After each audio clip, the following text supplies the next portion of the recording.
known as Hulk Hogan, sued the gossip site Gawker for posting his sex tape online. It put internet privacy in a battle against freedom of the press. Well, Terry just came out on top in a big way, and he joins us for his first live interview since his $140 million courtroom victory. So everyone, please welcome Terry Bollea and his attorney, David Houston.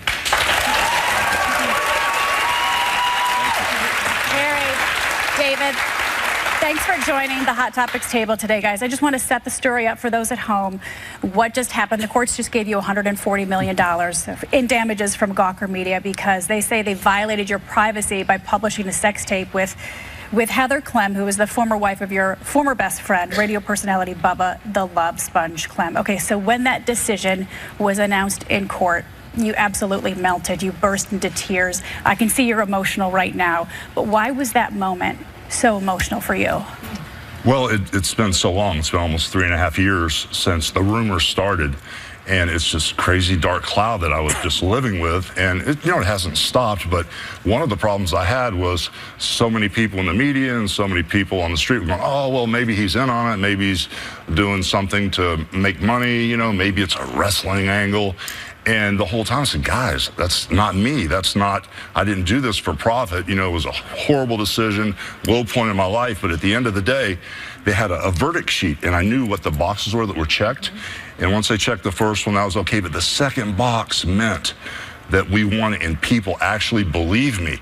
And I had my head like this, and when the second box was checked and I heard the judge read it, that people actually believe me after all this time. The public believes me. And that made you emotional. I snorted and I went, and all this water just poured out of my face, and I couldn't stop. So as they kept checking boxes, we left one upstairs with the team. I didn't even hear the number. David had to tell me upstairs what they awarded me. I was like, all you wanted was to be believed. That's all you wanted. Yeah, I wasn't in it for any other reason, but so it wouldn't happen to anybody else, because their whole theory is if you're on social media now, you're a public persona. So if you're getting dressed today and there's a picture of you right now on the internet, that's okay with Gawker, and that's not right, especially when they said anybody over 4 years old. It's not just Gawker, there are others. But let me clear up a few things regarding the case so that people know what we're doing here. These are questions you answer whatever you want to say. Did you have a sexual encounter with your former best friend's wife on more than one occasion? Yes, I did. Okay. Were you aware that the sexual encounter was being recorded? No. You were not. Who recorded the sexual encounter? Because Bubba claims, Bubba Clem, rather, is that his name? Bubba Clem. He said that this tape would be the retirement for him and his wife, Heather. Well, now that I've seen his deposition, read his deposition, he told the truth, that I did not know that he set the camera, but he is the one that recorded it. So he recorded it, okay. Who released the video to Gawker, and at any point did you ask that it be taken down?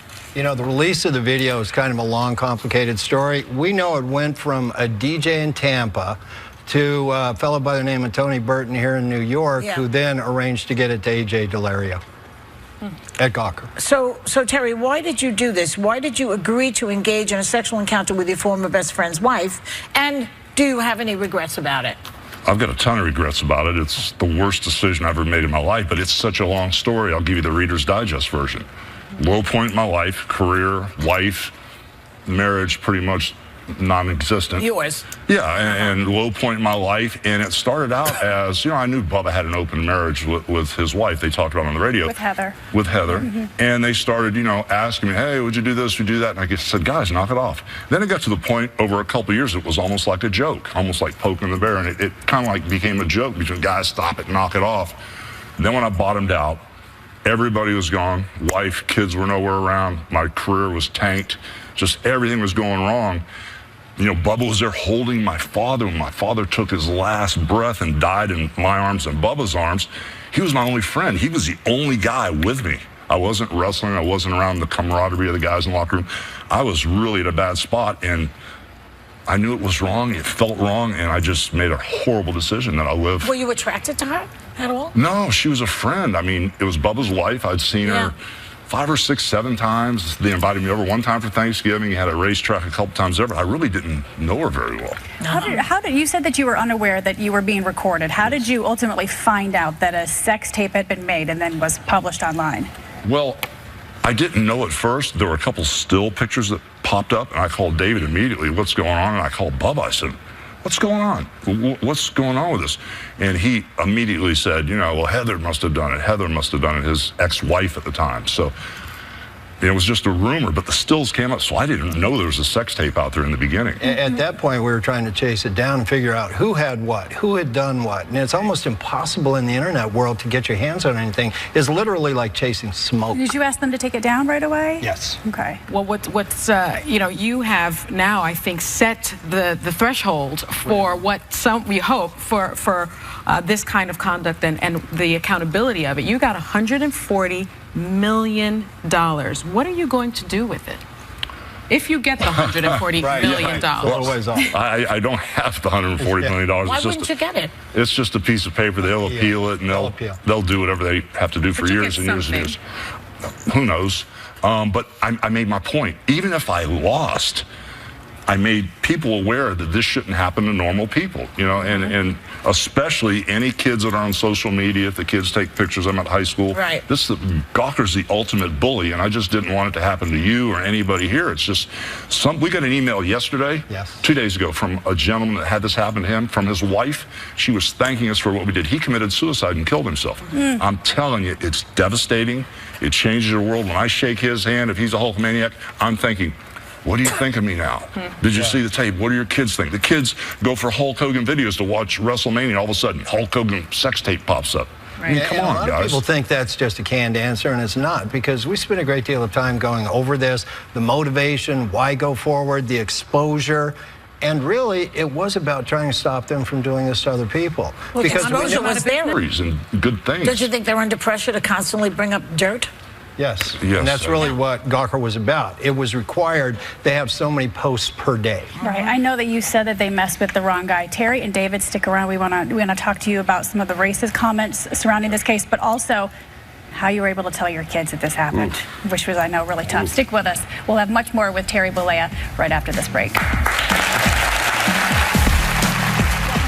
We're back with Terry Bollea and his attorney, David Houston. And before we went to break, we were talking about the appeals process. David, this could get caught up in the appeals courts. And Sonny, I know you had a question about that. Yeah, well, the lawyer for Gawker is claiming that posting the video was newsworthy under the First Amendment, and he's saying that because you invited public attention to your sex life, you can't claim that your privacy has been compromised. And they are appealing this case now, claiming that the verdict will have these First Amendment consequences. What are your thoughts on that? It's interesting because Gawker is left really with two choices: accept responsibility and apologize, which quite frankly we don't think we're ever going to see, or they need to bang the drum about the First Amendment. This was never a First Amendment case. Actually, it's potentially a crime: video voyeurism, revenge porn. How can they legitimately claim it's First Amendment protected?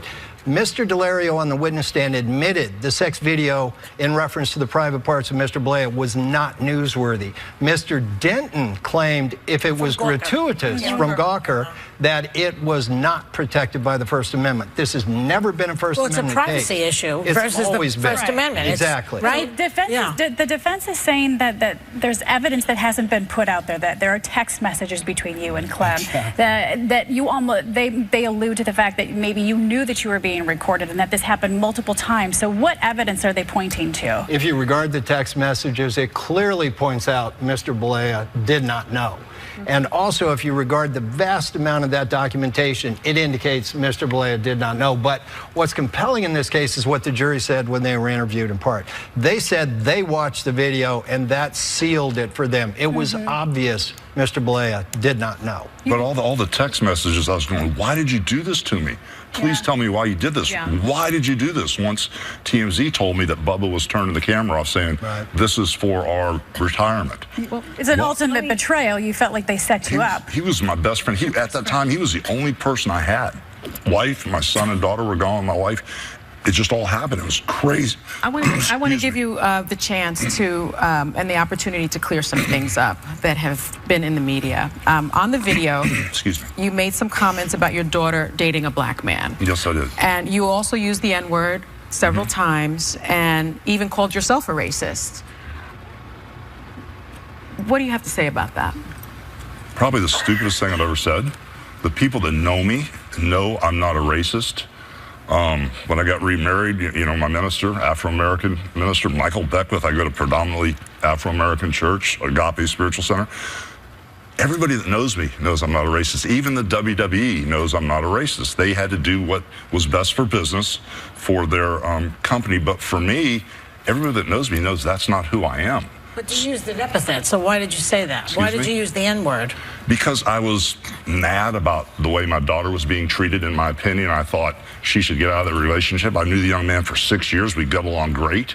But things started going awry, and I was very mad at Brooke for not taking my advice. She finally did eventually, but I said something horrible, and I live with it forever. But that's not me. That's not who I am. You lost your career with the WWE and a chance to go in the Hall of Fame because of it. But I want to talk about your kids. You have 2 kids, Nick and Brooke. Yes. No parent wants to let their children down. Do you feel like you let your kids down? Oh, yes. Oh, yes. But what gave me strength was going to my children and explaining to Brooke and Nick what happened, and to my new wife, Jennifer. It has nothing to do with this media, nothing to do with any of this stuff. And once they told me how they felt, and they were behind me, and they loved me unconditionally, it gave me the strength to put up with anything Gawker threw at me. So that's why I moved forward, because it was so important with their support to stop this type of thing from happening to other people. So they gave me the gas I needed in my tank to move forward. I don't know if I could have made it if my kids and Jennifer were not behind me, my new wife. How did you ask your kids to forgive you? What did you have to say? What was that situation like when they found out that their dad did some deplorable things? Well, I sat down with Brooke, face to face, and she loves her dad unconditionally like most daughters do. And she goes, Dad, I know who you are. I know you made a huge mistake, but please, this does not define you. We love you. Nick was cool about it. Nick knew how I felt about the situation, and I just wanted something better for my daughter, and he understood. Can I ask you something? I want to ask probably you. Sure. I was saying just this week that, let's say I made a sex tape, which is highly unlikely. Let's say I did. But it would be popular. And then Let's say you knew. I always say I'll do porn for the blind, okay? But let's say I made a sex tape and Paula just sent it to Gawker, and we were in cahoots together, and I made all this money. Gawker's attorney is basically saying that maybe you and your former best friend Bubba Clem did this together. You conspired the entire thing just to make money. I mean, I'd like you to answer that, because it's been bothering me, that potential thing that could happen in cases like this. When you start out with the analysis of all the facts of this case, we sponsored an FBI investigation into an extortion concerning this tape. It would be absurd for Mr. Blea to have been involved at any level and then go out and try to involve the FBI so they could find out. It's absurd if you evaluate all of the evidence. None of that makes any sense. It's these meaningless claims that are being fired out by Mr. I wouldn't imagine that you would want the N-word out there either. No. It's the worst mistake I've ever made in my life. But on top of that, when this all started to come to fruition and came available for the public, Vivid and all these different other pornographer places called David and said there's an open checkbook for Mr. Blea. Open checkbook. You name your price, whatever amount you want, 12, 14, 15, 20 million. Yeah. That's not the case. That's not what this is. You always maintain that this is an ultimate betrayal, that your friend set you up. Yes. Are you still friends with him? No. Okay. And we were apparently never friends. Apparently not. No. All right. Terry Bollea, we want to thank you for coming in and talking about this. David, Houston, I know you guys have a long appeals process ahead of you, but thank you so much for joining the table here at The View. Really. Thank you. And we'll be right back with more Hot Topics.